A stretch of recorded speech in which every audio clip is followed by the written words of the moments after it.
신실하신 하나님 아버지, 한 번도 우리를 떠나지도 버리지도 않으시며 지난 한 주간도 우리의 삶을 지키시고 보호하여 주셔서 복된 주일 예배의 자리로 나올 수 있도록 인도하여 주신 것 감사합니다. 죄와 저주와 사주팔자 운명에서 우리를 영원히 단번에 구원하신 하나님께 감사와 찬양과 영광을 올려드리며 예배로 나아가오니 우리의 예배를 기뻐 받아 주옵소서. 하나님 아버지, 우리는 살면서 끊임없이 고난과 부활의 사이를 왔다 갔다 합니다. 세상은 심하게 요동치는 어두운 바다와 같고 광명의 천사로 가장한 사탄의 미혹이 우리의 믿음을 시험하고 낙심하게도 하는 것을 알면서도 하나님의 약속의 말씀을 온전히 신뢰하지 못하고 살았음을 고백하오니 긍휼히 여겨 용서하여 주옵소서. 도마에게 믿음 없는 자가 되지 말고 믿는 자가 되라 했을 때 나의 주님이시며 나의 하나님이시라고 고백했던 그 고백이 우리의 고백이 되어 하나님의 약속의 말씀을 믿는 우리 모두가 다 되게 하여 주옵소서. 하나님 아버지, 온 세상이 향기로운 꽃들의 대잔치를 보고 느끼고 행복할 수 있는 대한민국 국민 되게 하신 것 참 감사합니다. 하나님이 창조하시고 보시기에 심히 좋았더라 하신 이 땅을 온 국민이 서로 지켜서 우리 후손들에게 창조하신 아름다운 모습 그대로 물려줄 수 있도록 은혜를 베풀어 주옵소서. 이제 새롭게 우리 마음에 들던 들지 않던 하나님 뜻 가운데 새롭게 세워진 국회의원들을 축복하여 주옵소서. 하나님께서 기뻐하시는 뜻을 행할 수 있는 분별력과 실행력을 허락하여 주옵소서. 탄생될 국회에 의한 모든 입법 과정들이 하나님 뜻대로 이루어질 수 있도록 인도하여 주옵소서. 특별히 대통령을 붙드사 리더십을 허락하시고 주님을 믿고 의지하며 주님 주시는 지혜로 분열된 사회를 통합하고 화합하여 나라가 안정되게 인도하여 주옵소서. 유일하게 분단 국가인 남북에 더 이상 전쟁이 없도록 북한의 도발을 막아주시고 피 흘림이 없는 복음적 평화 통일이 이루어지게 하여 주옵소서. 교회의 머리 되신 주님, 우리 교회를 이 지역에 세우시고 하나님의 선한 계획과 사명을 감당하는 교회 되게 하신 것 참 감사합니다. 날마다 모이기에 힘쓰는 교회 되게 하시고 예배를 사모하며 모든 성도들이 받은 은사대로 충성을 다할 수 있도록 인도하여 주옵소서. 죄인된 옛사람은 죽고 의인된 새 사람이 살게 하시며 주님의 통치를 실천해 나가는 복된 교회가 되도록 인도하여 주옵소서. 질병으로 고통당하는 성도들을 부활의 능력으로 치료해 주시고 낙심한 성도들에게 용기를, 상처 입은 자들의 영혼은 회복의 은총을 허락하여 주옵소서. 경제적 어려움으로 기도하는 가정들을 기억하사 주님의 때에 주님의 방법으로 막힌 모든 것들이 풀어지고 이 땅에서도 주님이 주시는 복을 누리며 살 수 있도록 인도하여 주옵소서. 하나님 아버지, 교회 학교를 축복하사 우리 아이들이 믿음 안에서 말씀 안에서 기도로 잘 성장하여 우리의 후대가 믿음으로 일어나 교회의 일꾼으로 나라의 귀한 요직을 감당하는 일에 쓰임받게 하여 주옵소서. 이들을 위해 눈물로 씨를 뿌리는 교육자들과 부장, 교사들을 기억하사 헌신의 아름다운 열매들이 맺혀지게 하여 주옵소서. 대신방이 은혜 가운데 잘 맞춰지게 하신 것 감사합니다. 신방을 통해 받은 말씀 마음 깊이 새기며 하나님의 사랑과 은혜를 깊이 의지하며 신방을 통해 찾아오신 하나님의 임재를 늘 기억하는 우리 모두가 다 되게 하여 주옵소서. 오늘도 벅찬 감격으로 뜨겁게 찬양하는 찬양대 찬양을 기뻐 흠양하여 주시고 찬양을 통해 예배를 방해하는 악한 세력은 결박되게 하여 주옵소서.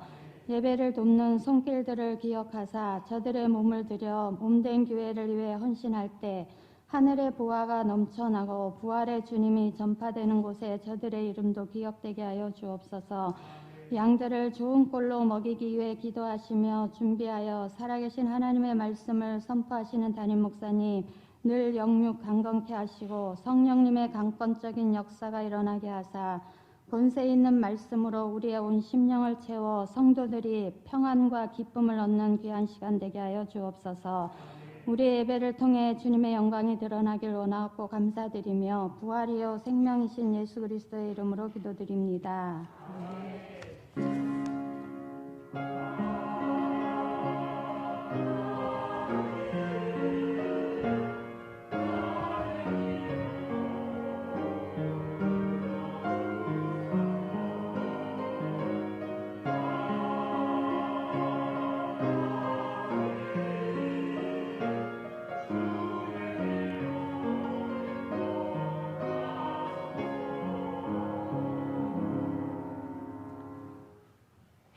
오늘 하나님이 우리에게 주신 말씀은 시편 23편 1절부터 6절까지의 말씀입니다.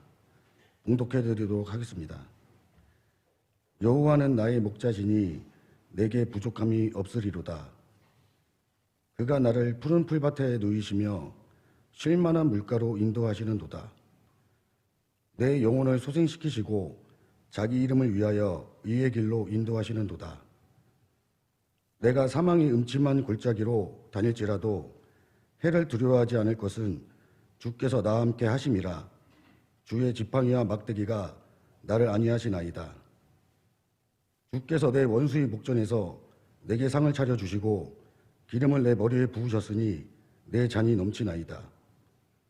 내 평생의 선하심과 인자하심이 반드시 나를 따르리니 내가 여호와의 집에 영원히 살리로다. 아멘.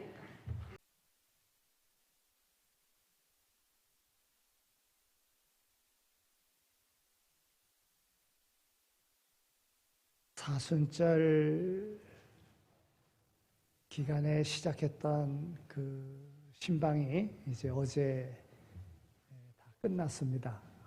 어제 1구역 마지막 구역으로 그렇게 신방이 끝났습니다. 어제는 오전에 4구역, 점심 먹고 오후에 또 3구역, 3가정 그렇게 아침에 9시에 시작을 했는데 저녁 6시에야 끝났습니다. 어제 그렇게 토요일 날 하고 나니까 오늘이 꼭 월요일 같은 느낌이 듭니다. 그런데도 또 예배 드려야 되니까 한편으로는 약간 피곤한 감이 있으면서 한편으로는 아주 시원함에 모든 걸 마쳤음에 아주 기분이 좋은 그런 마음으로, 기쁜 마음으로 하나님 앞에 예배 드릴 수 있게 되었습니다. 또 어제 신방 했었던 가정들, 또 이번에 신방을 받은 모든 가정들이 다 예배에 참석하셔서 함께 예배 드리게 된 것 얼마나 감사한지 모르겠습니다. 또 신방 중에 본문으로 보았던 그 시편 23편의 말씀이 또 오늘 다시 한번 이 말씀을 통해서 묵상하며 함께 은혜를 나누고자 합니다. 아마도 성경 가운데 많은 사랑을 받고 있는 구절이 시편 23편 아니겠는가 이런 생각을 해봅니다. 그래서 어떤 사람들은 이 시편 23편을 거의 외우는 그러한 이들도 많이 있는 것을 보게 됩니다. 그렇습니다. 오늘 이 말씀의 그 깊이가 얼마나 심오한지 묵상하면 묵상할수록 은혜가 되어지고 힘이 되어지는 것을 우리가 느끼게 됩니다. 다윗의 시로 되어져 있지요. 다윗이 그의 생애를, 그의 인생을 여호와를 나의 목자로 삼고 그렇게 살았기에 그의 인생을 하나님께서 어떻게 만족하게 해주셨는가 하는 그러한 다윗의 신앙 고백과 같은 그런 내용이 이제 오늘 본문의 23편의 말씀입니다.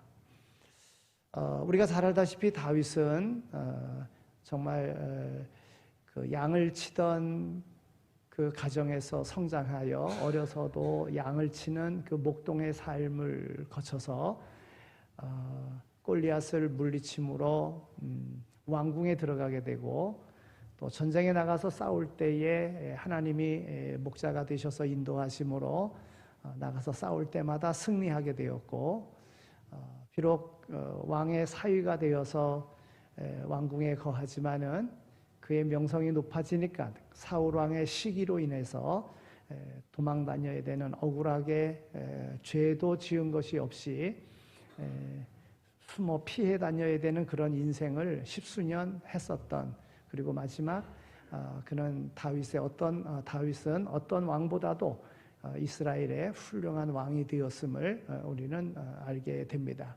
그러면 이 말씀이 이렇게 다윗의 시로서 우리에게 전해지는 것은 오늘도 우리가 다윗과 같은 마음으로 그와 같은 신앙으로 부족함이 없는 형통한 삶을 살아가는 자가 되라 하는 그러한 교훈의 말씀이다 이렇게 생각을 합니다. 여러분 우리나라도요 정말 옛날 어려웠었던 그러한 때가 있었는데 이제는 세계에서 내놓으라 할 만하게 이제 선진국이 그런 모습으로 우리나라가 인정을 받고 또 그렇게 세움을 받지 않았습니까?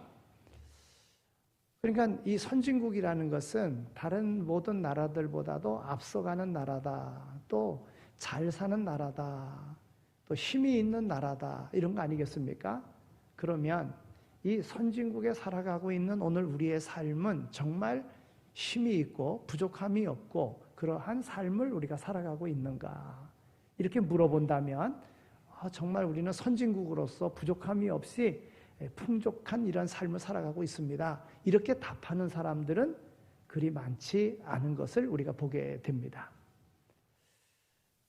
우리나라가 선진국인데, 앞서가는 나라인데, 잘 사는 나라인데 왜 이렇게 부족함이 많은 걸까요? 왜 만족하지 못하고 살아가는 걸까요? 성경은 오늘 우리에게 믿음의 삶 속에 또 오늘 본문 말씀 속에서도 부족함이 없으리로다 그랬어요. 어찌 보면 현실과 정반대되는 그러한 부족한 삶을 살아가고 있다는 것이지요. 그러면 왜 이렇게 만족함이 없는, 왜 부족한 삶을 살아가고 있습니까? 그것은 소수의 사람이 부를 독점하기 때문에 그래요. 소수의 나라가 부를 독점하기 때문에 그렇습니다. 많은 것을 가지려 하고 또 많은 것을 누리려 하고 남에게 주려고 하지 않는 그러한 가운데 많은 사람들이 부족한 그러한 삶을 살아가고 있는 것입니다. 또 너무나도 이기적이고 자기중심적인 그런 삶을 살아갑니다. 개인주의적인 그런 삶을 살아갑니다. 자기만을 생각합니다. 주변을 돌아보지 못합니다. 그래서 주변에 있는 사람들이 부족함을 느끼고 살아가게 되어져 있는 것입니다. 또한 사람들이 하나같이 다 교만합니다. 그래서 자기만을 높이려고 그러고 자기만 인정받으려고 하고 그렇습니다. 그러니까 상대적으로 연약한 이들은 계속 부족함을 느끼고 살아가게 되어져 있는 것입니다. 하나님은요, 사람을 통해서, 인간을 통해서 역사하십니다. 그러므로 모든 것을 운명으로 돌릴 것이 아니라 하나님의 뜻 안에서 이루어진다는 것을 기억하고 하나님께서 내게 많이 주셨다고 하면 나누라고 하는 것이고 부족하다고 하면 그 부족한 것을 위해서 하나님 앞에 간구하고 하나님의 인도하심을 따라 살아가면 하나님께서 부족함이 없도록 풍족하게 채워주신다는 이런 믿음을 가지고 살아가야 될 것입니다. 세상에 많은 사람들이 부족하다고 느끼는 것은 죄악 때문에 그렇습니다. 죄악으로 인하여 세상이 병들어가고 있기 때문에 부족하다고 느끼는 것입니다. 창세기 1장 28절에 있는 말씀을 보면 생육하고 번성하여 땅에 충만하라 그랬어요. 땅을 관리하라고 했습니다. 남의 것을 빼앗는 것이 아니라 남의 것을 정복하고 하는 것이 아니라 하나님께서 우리에게 주신 바 생육하고 번성하라 그랬어요. 그런데 착취하려고 합니다. 빼앗으려고 합니다. 이런 죄악됨이 세상에 전쟁을 일으키고 세상의 그런 모든 문제를 일으키며 자기 욕심을 채우려고 하나님의 만드신 아름다운 자연을 파괴하고 그래서 결국은 부족함이 있게 만들고 부족함이 있는 많은 사람들을 만들며 그렇게 살아가고 있는 것입니다. 그래서 하나님은 오늘 1절에 있는 말씀을 통해서 여호와는 나의 목자시니 내게 부족함이 없으리로다 그랬어요. 부족함이 없는 삶이 축복이라고 하는 거예요. 하나님께서 오늘 우리에게 부족함이 없도록, 다윗은 여러 가지 부족한 점이 많이 있었지만 여호와가 나의 목자이시기 때문에 내게 부족함이 없다고 그는 그렇게 고백을 합니다. 하나님께서는 부족한 가운데 살아가는 오늘 우리에게 예수 그리스도를 보내주셔서 오늘 우리로 부족함이 없게 만들어 주셨어요. 그래서 성경에 보면 인자에 온 목적은 양으로 생명을 얻게 하고 더 풍성히 얻게 하려 하심이라 이렇게 말씀하고 있습니다. 더 풍성히 얻게 하려 하심이라. 여러분, 이 말씀은요, 양에게 생명을 얻고 더 풍성히 얻게 하려 하심이라. 여기 더 풍성이라고 하는 말은 믿기 이전 그리고 믿은 이후에 비교적인 그런 표현의 말씀인 것입니다. 죄로 인해서 하나님이 주신 것을 다 상실한 것을 예수님을 통해서 다시 다 회복시켜 주시겠다고 하는 그런 말씀인 것입니다. 그러니까 진정한 목자, 오늘 우리가 풍성한 삶을 살아가려고 하면 오늘 우리의 그런 죄악된 가운데서 부족함이 많은 그러한 삶을 살아가고 있는, 욕심 가운데 죄악 가운데 살아가고 있는 오늘 우리들을 건져내셔서 하나님의 은혜 아래 우리로 하여금 풍성한 삶을 살도록 하시기 위해서 하나님께서 예수 그리스도를 오늘 우리 가운데 보내주셨다는 거예요. 그런데 이 풍성함은요, 무조건적인 풍성함이 아닙니다. 여러분, 만약에 무조건적인 풍성함이라고 하면 그것은 복이 아니라 저주입니다. 여러분, 현대인의 병 중에서 가장 무서운 병이 뭡니까? 그러면 암이라고 그럴 거예요. 그런데 암의 원인이요, 비만이라는 거예요. 비만도 병입니다. 만병의 원인이 비만이라는 거예요. 여러분, 왜 비만증이 옵니까? 근본 원인은 칼로리의 과다로 인해서 온 것입니다. 먹는 그러한 본능의 쾌락 때문에 필요 이상으로 너무 많이 먹어서 비만이 오는 거예요. 그렇다면 많이 먹었다고 하면 더 많은 에너지를 소비함으로써 그 비만을 털어내야 되는 것입니다.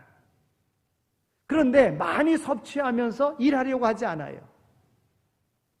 그러니까 하나님께서 오늘 우리에게 은혜로서 부족함이 없도록 하시는데 부족함이 없도록 채워주신다고 하면 오늘 우리의 삶에 교만한 마음, 죄악된 것, 이기적인 것, 나만이 잘 살려고 하는 이런 마음들을 버려야지만이 되는 것입니다. 그러면 오늘 우리의 삶에 모든 병의 죄악의 원인이 되어지는 그러한 비만증에 걸리지 않는 것입니다. 부족함이 없다는 것, 그것은 최고의 축복인 것입니다. 하나님께서 오늘 우리의 삶에 부족함이 없도록 채워주신다. 그러면 하나님이 내게 부족함이 없도록 채워주신 거예요. 여러분, 인간의 본능은 항상 부족함이 있는 거예요.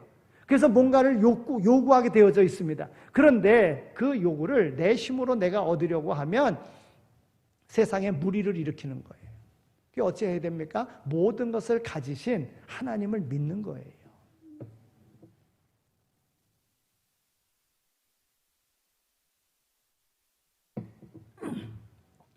모든 문제를 해결하신, 죄악의 문제를 해결하신 예수님을 나의 진정한 목자로, 나의 진정한 인생의 주인으로 맞아들이는 거예요. 예수님을 주인으로, 내 인생의 주인으로 맞이하면 예수님으로 인해서 우리 하나님이 전능하신 분이시고 없는 것이 없으신 분이신 것과 같이 예수님을 나의 목자로, 나의 주인으로 모셔드리면 나는 내 삶에 부족함이 없는 삶을 살아가게 되어져 있는 것입니다.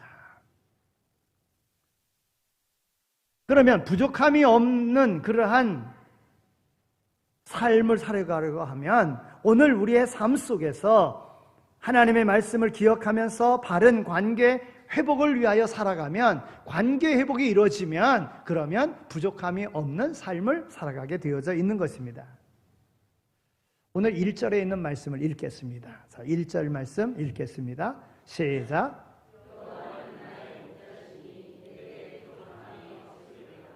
아멘. 여러분, 이 말씀을 다르게 표현하면 여호와를 나의 목자로 삼고 있는 한 부족함이 없으리로다, 이렇게 해석할 수가 있어요. 여호와 하나님은 전능하신 분이십니다. 여호와 하나님은 창조하시고 모든 것을 주관하시는 모든 것의 주인 되시는 분이십니다. 그분을 나의 주인으로, 나의 목자로 삼으면 내 삶에 부족함이 없다는 거예요. 그러니까 우리가 예수를 잘 믿어야 됩니다. 하나님을 잘 믿어야 됩니다. 바르게 믿어야 됩니다. 그러면 부족함이 없는 삶을 산다는 거예요. 지금도 부족함이 있다, 믿고 있는데도 불구하고 부족함이 있다, 내 삶에 만족함이 없다, 그러면 그 원인은 하나님과의 관계가 바르지 못했기 때문에 그런 거예요. 하나님을 진정으로 나의 목자로 나의 주인으로 섬기지 못하고 있기 때문에 내 삶에 부족함이 있는 것입니다. 하나님과의 관계가 바른 회복의 관계로 이루어지게 된다면 부족함이 없는 그러한 관계가 되어지는 것입니다. 하나님과의 관계가 바르게 되어지면 하나님과 나와의 관계는 목자와 양의 관계로 회복이 되어지는 것입니다. 또 이웃과의 관계가 회복되어져야 되는데 이 이웃과의 관계 또한 하나님과의 관계가 회복되어지면 이웃과의 관계가 다 회복되어지는 거예요. 먼저는 부모와의 관계가 회복되어야 됩니다. 다음은 부부간의 관계가 회복되어야 됩니다. 친구와의 관계가 회복되어져야 합니다. 지금 우리 사회의 가장 큰 문제는 모든 관계가 뒤틀리고 잘못되었다고 하는 거예요. 그런데 부족함을 해결하는 그 해답이 바로 1절에 있는 거예요. 여호와는 나의 목자시니 내게 부족함이 없으리로다. 그러니까 여호와와 나와의 관계가 목자의 관계로서 주님은 나의 목자입니다. 이 관계가 회복되어지면 이 뒤틀린 모든 것들이 바르게 회복되어진다고 하는 거예요. 다시 말하면 관계의 문제인 것입니다. 하나님과 우리와의 관계가 목자와 양의 관계가 유지되어져 있는가? 오늘 우리는 한번 생각해 보아야 됩니다. 우리가 필요로 하는 모든 것을 하나님과의 관계만 회복되어지면 다 가진다는 거예요. 안 그렇겠어요? 하나님과의 관계가 회복되어지면 오늘 우리는 부족함이 없는 그런 관계가 되어지는 겁니다. 여러분, 인간에게 가장 중요한 것 중에 하나가 바로 관계입니다. 관계. 이 관계를 바로 가질 때에 오늘 우리는 성공할 줄로 믿습니다. 여러분, 십계명을 보십시오. 하나님께서 오늘 우리에게 주신 계명, 이스라엘 백성들에게 주셨던 계명, 그 계명은 정말 지키기 어려운 겁니다. 그러나 관계만 회복이 되어지면 이 계명은 지키기가 쉬운 겁니다. 하나님께서 이스라엘 백성들에게 10가지 계명을 주실 때에 계명을 주시기 전 출애굽기 20장 1절에 있는 말씀을 보면 애굽 땅 종되었던 너희를 구원해낸 나 여호와라. 너희는 나 외에 다른 신을 섬기지 말라. 우상을 만들지 말라. 내 이름을 망령되이 일컫지 말라. 여러분, 하나님께서 말씀하시는 겁니다. 애굽 땅 종되었던 자리에서 너희를 구원해낸 나 여호와다. 그러면 나와의 관계를 위해서는 너희가 나 외에 다른 신을 섬겨서는 안 된다. 내 이름을 망령되이 일컬어서는 안 된다. 우상을 만들거나 다른 신을 섬겨서는 안 된다. 나와의 약속된 시간 안식일을 거룩히 지켜야 된다.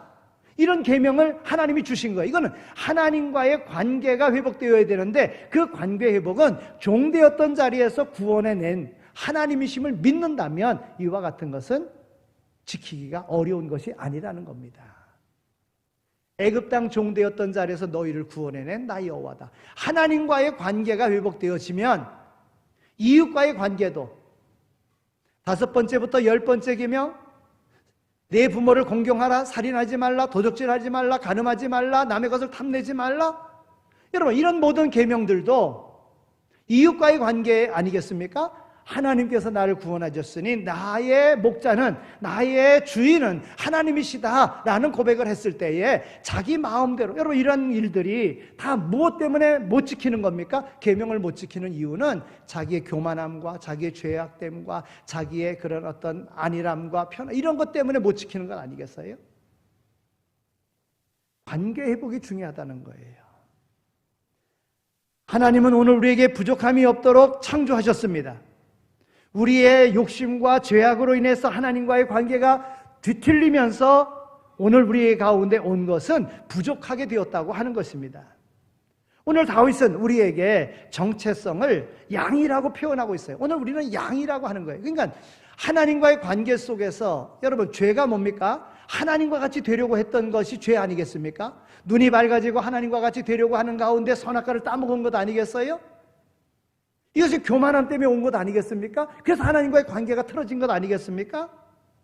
다윗은 나는 양이다 이거예요. 오늘 우리의 삶 속에서도 마찬가지입니다. 나는 양이다. 하는 이러한 내 정체성을 분명히 알아야 된다는 거예요. 물론 사람들 가운데 누구보다 좀 더 지혜로울 수가 있어요. 누구보다 현명할 수가 있어요. 누구보다 재치가 있을 수 있어요. 그러나 오늘 우리는 양이라고 하는 거예요. 양. 그러면 양은 어떤 특성을 가지고 있습니까? 오늘 내게 있어서 나는 어떠한 특성을 가지고 있습니까? 오늘 우리는 양의 그 짐승의 그런 특징은요, 무지합니다. 무지해. 이 말은 좀 아는 게 없다는 얘기입니다. 독초인지 좋은 꼴인지 잘 분별을 못한다는 거예요. 이 물이 썩은 물인지 맑은 물인지 분별을 잘 못한다는 겁니다. 어떤 양은요, 주인도 잘 분별하지 못한다는 거예요. 이처럼 양은 무지하다고 하는 겁니다.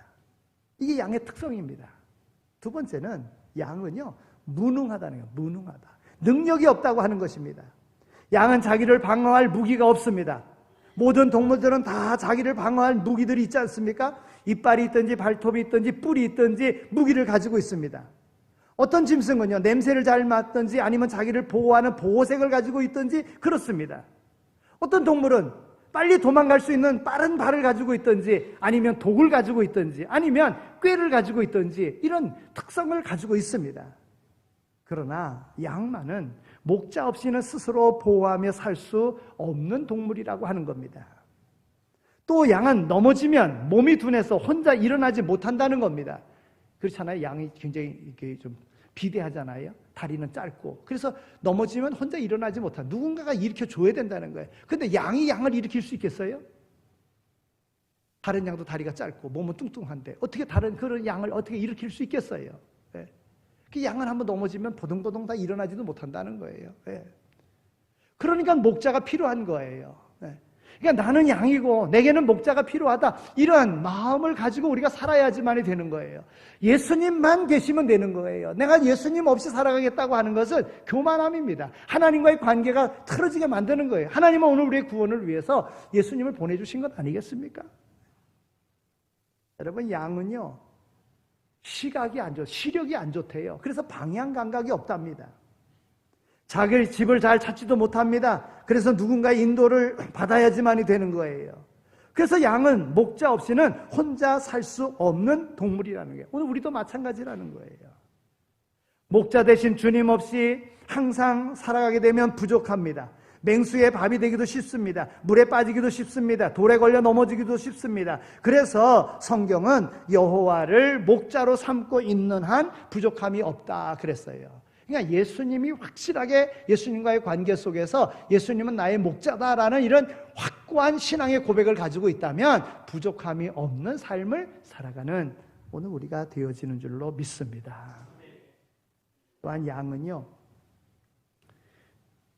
식곤증이 심한 동물이랍니다. 그래서 풀을 뜯어 먹고서는요, 그늘진 곳에서 잠을 자기도 하고, 그 잠을 자다가는 그 다음에 그 그늘이 바뀌어지면, 방향이 바뀌어지면 그냥 그대로 잠자다가 햇볕을 받아서 먹은 음식이 속에서 부패해가지고는 그 다음에 그 부패한 것으로 인해서 양이 죽는 경우도 있다고 하는 겁니다. 그래서 양떼 가운데는 염소를 놔가지고요. 염소의 특징은 뭐예요? 그냥 들어봤잖아요. 그래서 먹고 난 다음에는 운동하도록 이 양 저 양을 막 들이받는다는 거예요. 막 들어받는 거예요. 어떤 분이 이 본문을 가지고 설교할 때 그런 비유도 들더라고요. 교회는 양이 있대요. 다 양들이래요. 그런데 염소가 있다는 거예요. 꼭 한두 마리의 염소가 있다는 거예요. 그래서 이 양도 들여받고 저 양도 들여받아서 성도들로 신앙생활 잘하도록 만든다는 거예요. 분명 여기는 염소는 없는 줄로 압니다. 네. 정말 그러네요. 네.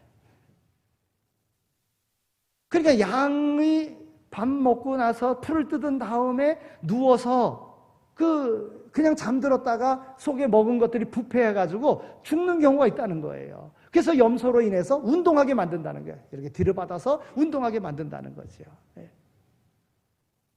운동을 잘 못해서 먹고 난 다음에 쉬고 그 다음에 뚱뚱해져서 그 다음에는 걷는 것도 활동하는 것도 움직이는 것도 불편하게 만들게 되면 그 양은 오래 살지 못하다. 수명도 길지 못하다는 거예요.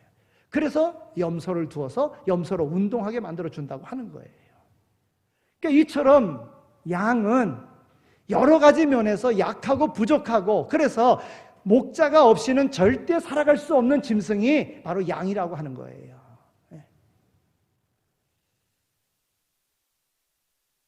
그러면 부족함이 없으리로다 그랬는데 내가 필요한 모든 것을 가진다고 했는데 그러면 구체적으로 어떤 것을 오늘 우리에게 부족함이 없도록 오늘 우리에게 허락하시는 건가?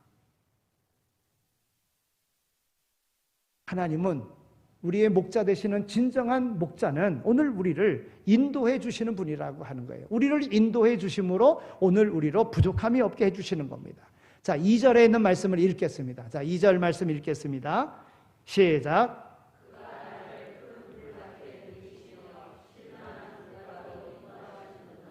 아멘. 양은 방향 감각이 없기 때문에 길을 잘 잃어버립니다. 심지어는 자기 집도 그 우리도 찾지 못합니다. 목자가 앞서가는 이유도 바로 그 이유 때문에 그렇다는 거예요. 오늘 본문 1절에서는 여호와는 나의 목자시니 그랬습니다. 목자로 삼는다는 이 말은 그의 인도를 받는다는 뜻인 거예요.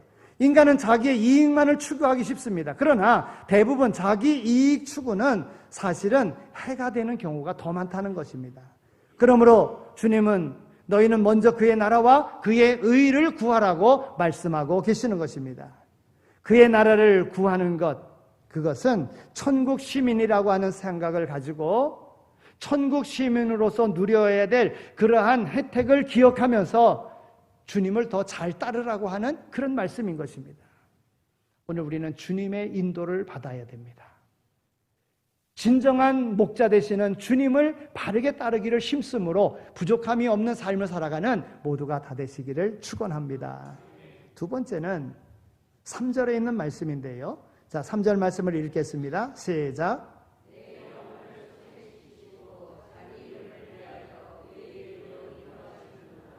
아멘.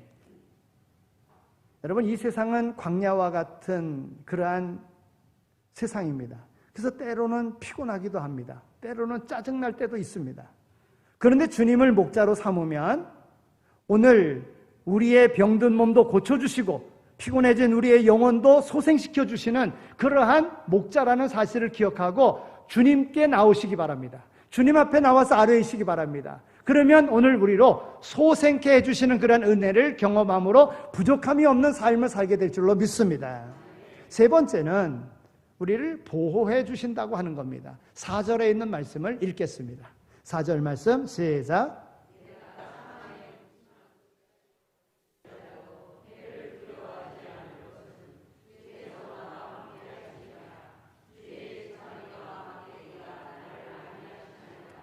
아멘.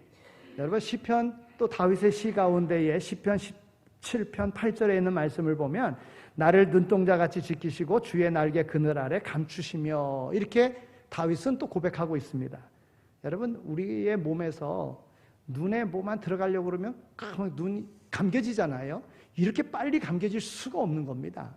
아무리 과학이 발달해서 무슨 로봇을 만들어내고 그랬더라도 그렇게 빠르게 할 수가 없는 겁니다. 근데 우리 눈을 그렇게 눈동자와 같이 보호해 주신다 그랬어요. 하나님은 이렇게 우리를 보호해 주시는 분입니다. 그늘 아래 감추시고 그랬어요. 날개 아래 감추시고.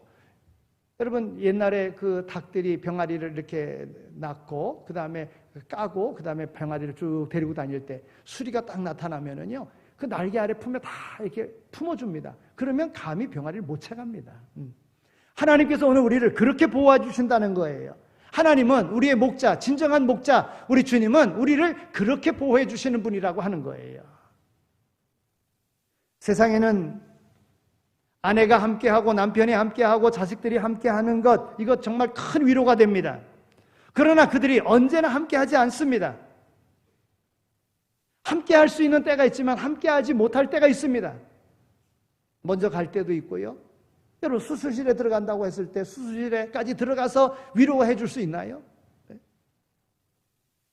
제가 몇 년 됐죠. 좀 심장이 좀 안 좋은 것 같아가지고 이제 검사를 받으니까 그럼 한번 시술해 봅시다 그래가지고 수술실에 들어갔던 적이 있었어요. 수술실은 참 춥더라고요. 네. 수술실 문 앞에까지 아내가 올 수는 있습니다. 그러나 안에까지는 못 들어오는 겁니다. 네. 외로워요, 진짜로. 정말 위로해 줄 사람이 없다는데, 그러나 주님은 어디든지 계신다는 거예요. 어디든지 함께 하신다는 거예요. 네. 마태복음 28장 20절에 있는 말씀을 보면 볼지어다 내가 세상 끝날까지 항상 너희와 함께 있으리라 그랬어요. 그분이 우리의 진정한 목자라고 하는 것입니다. 그냥 함께 하시는 것이 아닙니다. 지팡이와 막대기로 아니하시나이다 그랬어요. 여기서 지팡이는 모세에게 들려줬던 능력의 지팡이를 말하는 겁니다. 여기 막대기는 잘못했을 때에 징계하는 그러한 바른 길로 인도하는 그런 막대기를 말하는 것입니다. 그러니까 능력과 보호로서 오늘 우리를 인도해 주신다고 하는 거예요. 진정한 우리 인생의 목자는 예수님이신 줄로 믿습니다. 그러니까 그 예수님을 진정으로 믿어야 돼요. 그러면 부족함이 없는 삶을 살아가게 되는 것입니다. 우리가 어려운 일을 당할 때나 심지어 잘못을 범했을 때도 주의 지팡이와 막대기가 우리를 안위해 주신다는 이런 믿음으로 나갈 수 있게 되어지기를 바랍니다. 그러면 부족함이 없는 삶을 살아가는 우리 모두가 다 될 줄로 믿습니다. 네 번째는 보니까는요, 5절에 있는 말씀인데요. 5절 말씀을 또 읽겠습니다. 자, 5절 말씀 읽겠습니다. 시작.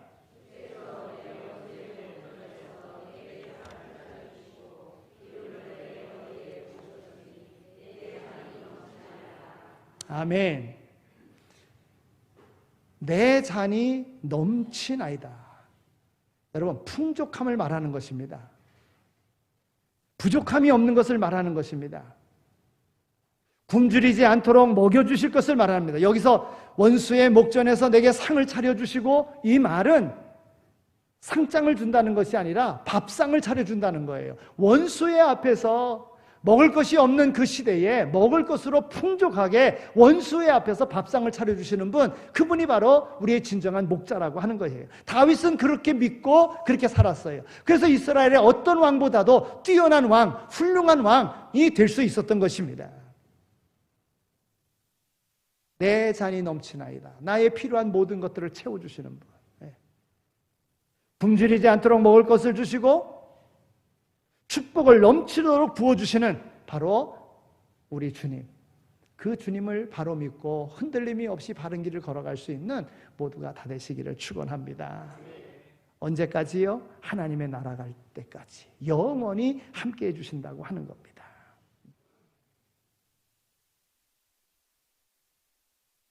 그러면 이제 마지막 끝으로 이런 하나님의 축복은 평생에 계속해서 우리에게 따라온다 그랬는데, 자, 6절에 있는 말씀을 우리 함께 읽겠습니다. 자, 마지막 6절에 있는 말씀 시작.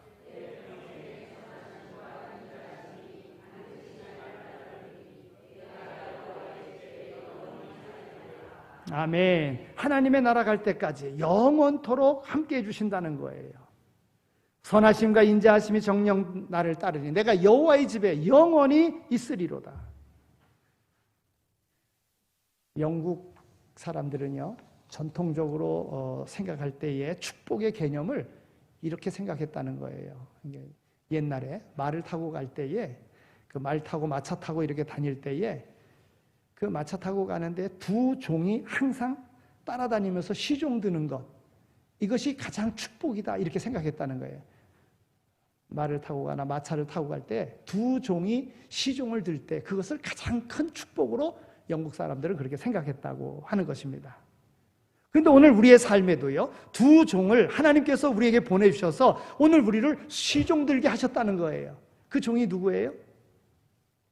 하나의 종은 선하심이고 하나의 종은 인자하심이라고 하는 거예요. 그러므로 우리의 목자 되신 주님은 항상 우리를 선한 곳으로, 인자하신 곳으로 우리를 인도해 주시는 분이라는 거예요. 그러니 더 주님을 사랑하고 주님의 말씀에 따라서 살아가기를 힘쓰는 오늘 우리가 되어야 된다 하는 것입니다. 오늘 우리는 하나님과의 관계 회복을 통해서 이웃과의 관계도 회복하고 하나님과의 관계 회복을 통해서 부족함이 없는 삶을 살게 되는 그 비결을 우리가 살펴보았습니다. 그러므로 중요한 것은 회복의 은총을 받아야 됩니다. 계명을 힘들다고 생각하고 계명 붙잡고 있지 마시고 애굽 땅 종되었던 너희를 구원해낸 나 여호와다. 하나님과의 관계가 회복이 되어야 됩니다. 나를 구원해 주신 분.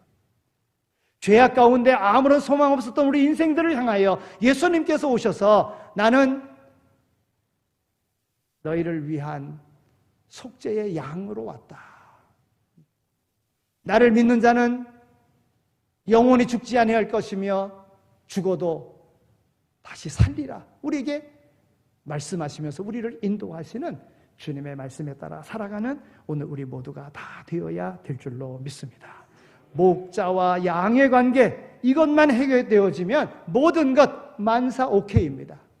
주님과의 관계를 회복하기를 힘쓰는 아름다운 삶을 살아가는 모두가 다 되시기를 축원합니다. 하나님 감사합니다. 저희들을 사랑해 주셔서 이와 같이 하나님 전으로 불러주시고 하나님 앞에 예배드림으로 하나님과의 관계를 회복시켜 나가게 하여 주신 것 정말 감사합니다.